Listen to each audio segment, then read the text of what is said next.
Hello and welcome back to my channel. This is Learn to Sew with Nani. Today I bring you a detailed tutorial on how to make a shirt dress. So right here on my table I have my fabric and it's being folded into two along the width. Okay, so I'll start marking out my vertical measurements. That's from my shoulder to my chest line, then shoulder to the waistline. Okay, so then I'll mark the length of the dress, okay, or the shirt dress, depending on whatever suits your preference. You can make it long or you can make it short depending on your style. Okay, so I'll add 2 inches hemming allowance to the lower part. Okay, so afterwards we would mark out our waist to the hip line. Now for an adult, the waist to the hip length varies between 7 to 10 inches, okay, depending on the size or the height of the person. Okay, so for a short person you can do 7 to 8 inches. A medium size you can do 9 inches, but on a very tall person you could do 10 inches. Okay, so for this particular project I want to mark the waist to the hip and I'm using 9 inches for this particular client. Okay, so 9 inches for this particular measurement. Like I said, it varies between 7 to 10 inches. Okay, so then I will extend all my lines, all my points into a straight line. Then we'll start to draft properly. Now my fabric is being folded into two. Now this is a shirt dress, okay, so we're going to make provision for the placket, the bottom placket. Okay, so we're going to add 2.5 inches allowance, just the way we add zip allowance to the back of our dresses. Now this is a shirt, so we need to add button allowance. Instead of 2 inches we are doing 2.5. I'll explain the reason for the extra half inch. Okay, so we're doing 2.5 inches button allowance. I'm marking it from top to bottom. Okay, so this would give room for our buttonholes and where to fix our buttons as well.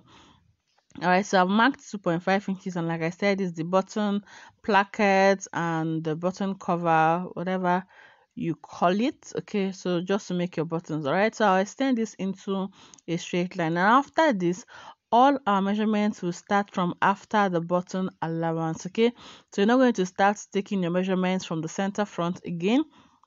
If you don't want to get confused, you can just fold in the button allowance. Okay, but I'm sure all of us, we are following what I've just said now. So all my measurements will now start from that button allowance. So from there I've marked half of my shoulder measurement, which is 8 inches. All right, so on the chest line I also mark the same 8 inches, extending to the shoulder line. Okay, so this will help us draft our armhole. Now for the neck width, I'm doing 3 inches width and 3 inches neck depth. Okay, for the front. All right, so you make any shape, you make a U-shaped neckline. Okay, it's a shirt dress. Okay, you don't just do any shape for your neckline, you make a U-neck shape, okay, for your neckline. So you can get your curve ruler or you can make into a box, then curve it out with your hands. But if you have a curve ruler, you can just curve out the U-shaped like neckline, like so. All right, so that's offset, that's our U-shaped neckline. Now the next thing you will do will be to do your shoulder slope of 1 inch. If you're an adult, you do your shoulder slope of 1 inch. For a child is half inch, sorry. Okay, so you connect the shoulder slope, the 1 inch for the shoulder slope, to the neck width. Then make sure that you extend the neckline to your button allowance on a straight line. Please don't curve at that point, just mark it as a straight line. Now on the chest line, I'm going to mark quarter of the bust measurement plus 1 inch ease allowance and 2 inches seam allowance. Okay, so that's what I've done right here. Because it's a shirt and I want it to be a bit free, that was why I added 1 inch is allowance. Now on the hip, I'm marking quarter of the hip measurement plus 1 inch is allowance and 2 inches seam allowance. Okay, now the same thing I marked on the hip, I also mark the same thing on the length of the dress. Now note that your is allowance is according to your preference. You can make yours half inch or even quarter inch is allowance or 3/4. Okay, depends on your preference. I want this to be a little bit big or free. Okay, so that's why I'm adding as much as 1 inch is allowance. Okay, so please make sure to work according to your preference. Now you remember I didn't mark the waistline. Okay, I didn't take the waist measurement. So because this is a free dress, I also want, you can make yours to be a bit tapered at the waist. So you come in by 1 inch, then shape it to the chest line and to the hip line. Okay, if you want yours to be a little bit shapy. Okay, you can add your 1 inch ease allowance to the bust and to the hip. Then at the waistline, you come in by 1 inch, to shaping it a little. We are females and the average female has shape. Okay, so that's that. Now on the armhole, on the chest line, I'll just come down by half of what I have there at that line, then come in by ½ inch, then draft my armhole. Okay, I hope this doesn't confuse you. Whatever you have as from your shoulder line to your chest line, after your shoulder slope, you measure it. Remember, my chest line is 10 inches, so after my shoulder slope I'll be left with 9 inches. Then if I divide that by 2, that's 4.5. So from my shoulder slope I'll come down by 4.5. Then at that point, go in by ½ inch, then use my French curve, okay, to make my armhole curve. Now at the lower part of the dress, you want to shapen it a bit. So from the actual length of the dress, you curve in to your hemming allowance, okay, using the curvy part of your ruler, okay, or you can also use your free hand to do it, just so that it's a little shapy at the lower part, so you don't, it's not just straight and all. So having done that, we start to cut out. All right, so this is the front pattern. Then I'll also be using this front pattern to cut out the back, and like normally you will cut the back first, then use the back to cut out the front. You can do anyone that suits you. You can cut the back first, then place it on the front, add your 2.5 inches button allowance, okay, and you're good to go. So whichever one suits your style, whichever one works faster for you. Okay, I chose to do the front, okay, so that we get it right. Okay, all right, so I'll cut through the neckline, through to the shoulder carefully. This is a shirt dress, you don't want to ruin anything. Okay, so I'm not making the back longer than the front or anything like when we make shirts. This is a female shirt dress. Okay, so the back and the front along the shoulder area is equal, okay, but the back will be longer along the length. Okay, you see it when we start drafting the back. We want the back length to be higher than that of the front length. Okay, now we'll open up our button allowance just the way we open up our zip allowances when making dresses.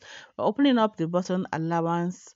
Okay, don't mind our little teacher that wants to do everything I'm doing. She wants to do everything. You can see her tiny hands. Please ignore.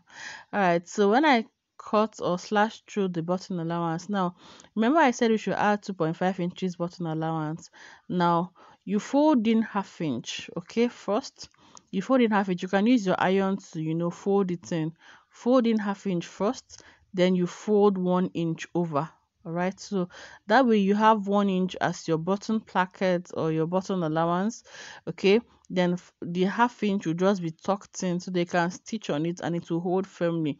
So fold in ½ inch first, then you now fold over 1 inch. So that takes the 2.5 inches allowance. You added ½ inch that you folded in, then the remaining 2 inches you fold it together, just fold over 1 inch. Okay, and that takes care of the button allowance. Now I want to draft the back.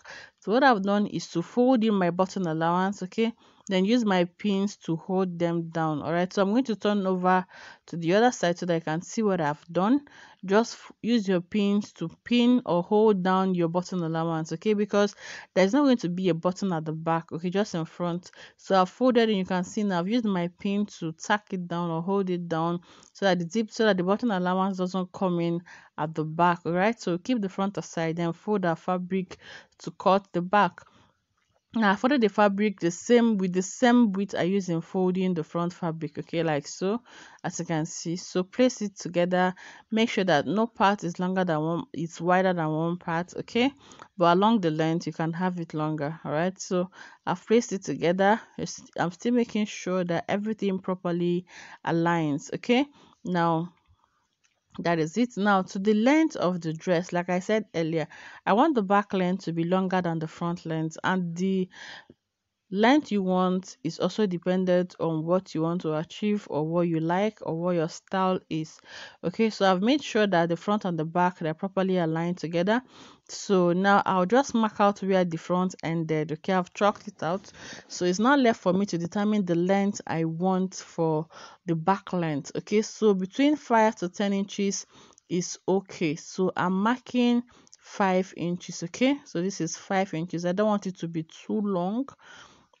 All right, so like I said, between 5 to 10 inches is okay. Okay, so just play around 5 to 10. Please don't exceed 10 inches. Okay, I'm not making shorter than 5 inches because the difference might not be noticeable. Okay, so this is the 5 inches. Remember, the hemming allowance is also included in the front, so I'll just mark the 2 inches upwards. Okay, when I fold in the 2 inches for the front part, it will now create room for my own zipper, the hemming allowance at the back. Okay, so after marking the 5 inches from where the front ended, I came up by 2 inches, and that's my own folding allowance or hemming allowance for the back. I hope that doesn't confuse you. All right, so I've made the sides equal. Now there are people that want the back to be separate on its own and the front separate on its own. So if you're that kind of person, you just want to, curve in, shape in your hem, just like we did for the front, so it's not just straight. But I like to make a connection between the front and the back. Okay, I want them to have the same sides at the back. Okay, I want the sides to be the same at the back. So from the front side, okay, from the front side seam, I'll then use my ruler to connect to the hem, okay, to shape in the hem. So some people want theirs to be separate, the back is separate on its own, the front is separate.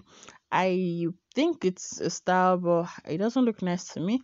So but I like my front and the back to merge, like you can see me do that. So just trace it from where the front ended. Okay, you now trace it down to the lower part, okay, to shaping the lower part of your dress, to shaping the hem. Okay, that way the front and the back ends at the same point at the sides. Okay, now the only part that is longer would just be the back. Okay, but the sides will be the same. All right, so that is why I prefer to do this method.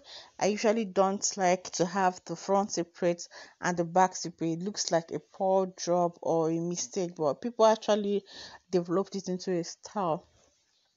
Okay, so I'll cut, and you can see that the front and the back match at the side. You can see that. All right, so we cut all through. You can see. Right, so you can now decide to cut. Okay, now another thing is that the front neck depth and the back neck depth is not the same. Okay, so when I cut through the sides and the armhole, okay, we'll now talk about the front neckline, the back neckline, sorry, right now. So now we want to talk about the back neckline. Now the back neckline is usually 1 inch deep. Okay, the back neck depth is usually 1 inch, so I'll just mark from the shoulder point. I'll come down by 1 inch. Okay, then curve out my neckline for the back. Okay, the back neckline or neck depth is just 1 inch, and the neck width remains the same. So I cut that out, then do my shoulder slope and cut through my armhole, and that is that. So we'll go to sewing this.